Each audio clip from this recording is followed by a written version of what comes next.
شروع اللہ کا نام لے کر جو بڑا مہربان نہایت رحم والا ہے۔ سچ مچ ہونے والی، وہ سچ مچ ہونے والی کیا ہے؟ اور تم کو کیا معلوم ہے کہ وہ سچ مچ ہونے والی کیا ہے؟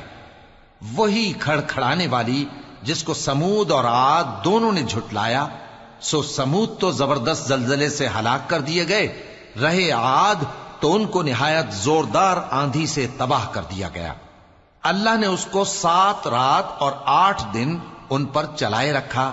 تو اے مخاطب، تو ان لوگوں کو اس میں اس طرح گرے ہوئے دیکھتا جیسے کھجوروں کے کھوکھلے تنے، پھر کیا تو ان میں سے کسی کو بھی باقی دیکھتا ہے؟ اور فرعون اور جو لوگ اس سے پہلے تھے اور وہ جو الٹی ہوئی بستیوں والے تھے، سب گناہ کے کام کرتے تھے، سو انہوں نے اپنے پروردگار کے پیغمبر کی نافرمانی کی تو اللہ نے بھی ان کو بڑا سخت پکڑا۔ جب پانی طغیانی پر آیا تو ہم نے تم لوگوں کو کشتی میں سوار کر لیا تاکہ اس کو تمہارے لیے یادگار بنائیں اور یاد رکھنے والے کان اسے یاد رکھیں۔ پھر جب سور میں ایک بار پھونک مار دی جائے گی اور زمین اور پہاڑ دونوں اٹھا لیے جائیں گے، پھر ایک بار ہی توڑ پھوڑ کر برابر کر دیے جائیں گے، تو اس روز ہو پڑنے والی یعنی قیامت ہو پڑے گی، اور آسمان پھٹ جائے گا تو وہ اس دن کمزور ہوگا، اور فرشتے اس کے کناروں پر ہوں گے، اور تمہارے پروردگار کے عرش کو اس روز 8 فرشتے اپنے اوپر اٹھائے ہوں گے۔ اس روز تم لوگ سب پیش کیے جاؤ گے اس طرح کہ تمہاری کوئی پوشیدہ بات چھپی نہ رہے گی۔ اب جس کا اعمال نامہ اس کے داہنے ہاتھ میں دیا جائے گا، وہ دوسروں سے کہے گا کہ لیجئے میرا نامہ اعمال پڑھیے، مجھے یقین تھا کہ مجھ کو میرا حساب کتاب ضرور ملے گا۔ پس وہ شخص من مانے عیش میں ہوگا، یعنی اونچے باغ میں جس کے میوے جھکے ہوئے ہوں گے۔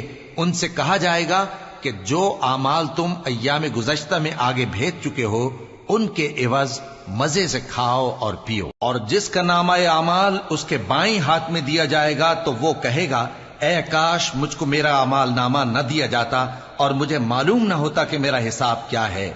اے کاش موت میرا کام تمام کر چکی ہوتی، آج میرا مال میرے کچھ بھی کام نہ آیا، مجھ سے میرا اقتدار جاتا رہا۔